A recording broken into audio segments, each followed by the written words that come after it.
Well, tonight we've heard from detransitioners and traumatised parents. But what about the experts encouraging confused kids to switch genders? Despite approaching gender clinics right around the country, only one specialist in this field agreed to speak. Here's Professor Ian Hickie from Sydney University with Leon Bartlett. Professor, how are you? Hi. All right, OK. Professor, thanks for having a chat to us. Pleasure. Should we shut these gender clinics down, do you think, before they do any more damage to our children? Absolutely not. In my view, most of the serious gender clinics in Australia do a great job and deliver obviously considerable mental health and physical health benefits. So you agree with their affirmation model, do you, where essentially the child gets to dictate the terms? The child doesn't dictate the terms. The child isn't driving the car here. And I think the position you're presenting is not representative of the genuine situation. Parents who've had kids... Hang on, when you say the genuine situation... The great majority... Are you saying the people who are speaking out, those people who have been affected, the casualties in this, are not genuine? What I'm saying is the great majority of people who come forward for care, kids who behaved in a certain way since a very early age, who come forward at puberty, and the youth who come forward in adolescence, genuinely come forward seeking to understand the situation in which they find themselves. So what really needs to be represented are many of the positive stories. How many lives have been saved? So the kids whose lives have been wrecked, where do you put them? In the whole of medicine, we are dealing with situations all the time. If you have a surgical procedure, if you have a medical procedure, you take any medicine, you seek care for any reason. Yes. There is a chance, but there are chances. That's after comprehensive medical analysis, not an affirmation model, where a child goes in and has, after one consultation, puberty blockers prescribed. No, now, I don't accept... How do you explain that? I don't accept that is what happens in the great majority of situations in Australia. What you're doing is picking out and actually attempting to actually dramatise and sensationalise a particular side, which is really sad, I think. So really sad. Let me just go back to that other question again. How do you explain a child being put on puberty blockers, irreversible damage, after just one consultation? Let's go back.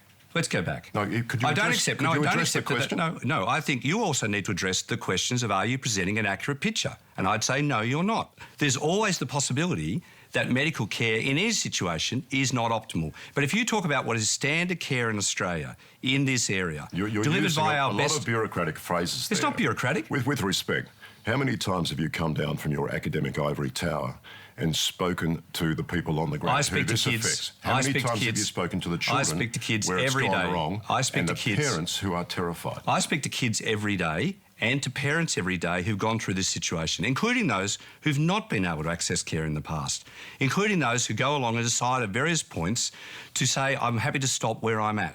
When you come back later in life and people may change their minds, that's entirely possible. Well, but to say somebody did the wrong thing at the time is also not true. Professor, answer me this. You're happy to see a 15-year-old girl go and have a double mastectomy, are you?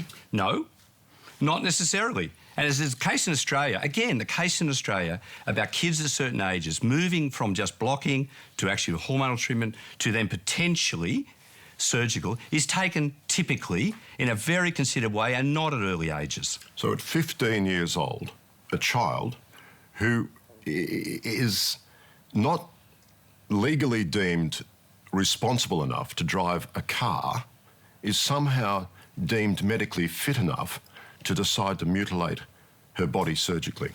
Your language used language of mutilation. Okay, the attempt to vilify the doctors involved and vilify the people involved, I think, is entirely inappropriate. I'm not vilifying anybody. I'm saying it's mutilation. For example, if you change your mind 4 years later and you've lost your breasts, you'd be pretty unhappy about it as well. At 15 years old, children enter into the process of starting to be involved in their own medical decision-making around contraception, around their own health.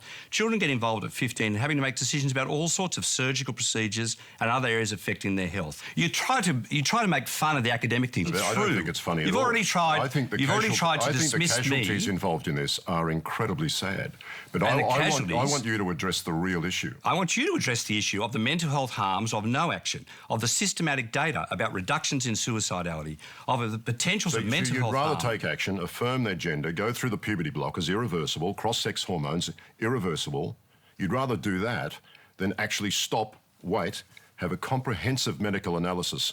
No, that's a misstatement. It's a complete mischaracterisation. And take a pause. No, there's a complete mischaracterisation of what I said. Gender-affirming care does not mean immediately moving to puberty blockers, immediately moving to hormone treatment, immediately moving to surgery. That's a complete mischaracterisation of the situation. To use your language, why are the vast majority of kids turning up to these gender clinics and being put on that train? You have to look at the whole process of what happens. And there's also mischaracterisation. Parents are telling us they are being pushed to one side in this. Parents are telling us they're not being heard. Parents are telling us they're being isolated. And how many parents have you told that tell you the exact opposite? Well, again... Are they in your show? Again, it's not, the exact opposite. It's not a mathematical competition. No, but it is a realistic one. You're trying to characterise a system on the basis of some particular cases and ignore the great majority. What is that? What is that? How do you explain the meteoric rise in numbers of kids in Australia presenting at gender clinics? That's a much more interesting question. Sociologically, in our society, it's really interesting that more kids are coming forward for care. How do you explain that? Is a good thing. The idea that we are simple binary people, simple male, female, and happy with that, does not respect what has been known for centuries, that a great number of young people are not so binary, they're not so fixed. As our whole society becomes more inclusive and less rigid, more kids are coming forward. This is not just simply a fad. It's not just simply a fashion. Really? It's going closer to what has always been the reality. Does the influence of social media have anything to do with it, in your opinion? Increased awareness, you bet. And you think that's healthy, do you? Yes. So when doctors come to us and say this system is wrong. One. It's a medical scandal. One. And one doctor. And when child psychologists one doctor. come to us. So here you are on numbers again. So how many do you want us to find? Do you want me to go back out there and come back to you in 12 months' time? I'd like to refer to the College of Physicians. I'd like to refer to the AMA. I'd like to refer to the College of Psychiatrists. Large numbers of doctors here in Australia and internationally who are continually looking at the evidence. So when a child psychiatrist comes along, just one, Professor, in your own language, and they get suspended because they present a different opinion, what do you say to that? That person is in dealings with their employer. If you go to the College of Psychiatrists... Very convenient, isn't if you go to the College of Psychiatrists... No, I'm going to the College of Psychiatrists. You just go for the bureaucratic headline. It's not bureaucratic. You don't want to drill down on the cases, the consensus. do you? Because it doesn't... I want it to doesn't drill down. affirm with your story. No, I want to drill down on the thousands of cases in Australia where this good practice is occurring. That's what's happening. So finally, what do you say to the parents, to those parents who have spoken to us, to the parents who have written to us, who are terrified about the situation and what's happening to their children? I'd be quite happy to have conversations with any of those people to hear their story. Professor, thank you. Thank you. Great. Thanks, Professor. I think, your argument about the majority is really heartless. I don't agree. I've got my heart for the people in any medical situation who might find themselves harmed by medical care is the same for those who've benefited. It's not heartless at all. It's heartless to ignore the great majority of people who've benefited. No, you just accept. You just accept that there are casualties on the side of the road. Do you accept from any surgical procedure that something may go wrong? I don't accept that children have to...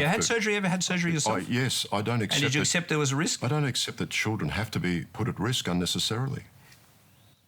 If a child has a surgical procedure for appendicitis, a surgical for injury, is that an unreasonable risk? Well, that's because the organ has already failed. So if this situation arises, a kid's mental health, their life is in danger, they're really distressed, their development's in danger, doing nothing is fine? But there's lots of ingredients in that cake. So why don't you look at the whole cake? We do.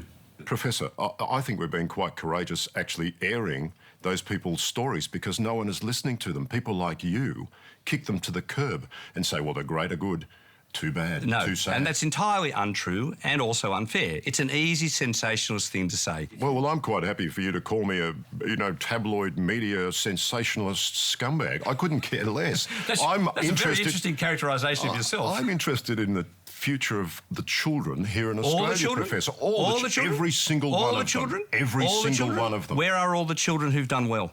The children who have done well, fantastic. Where are they? But Where are their parents? What about the Where casualties? are their doctors? You just completely ignore the people who fall through the We cracks. do not ignore, and I don't personally mind. ignore. We can I play meet with verbal people- gymnastics all day long. I have people I'm with happy people all to the do time. that. I'm quite happy to meet with, and I do meet with and talk with people all the time who've been on all sides of this debate. Next. It's not possible to be the opposite sex. It's just a fact.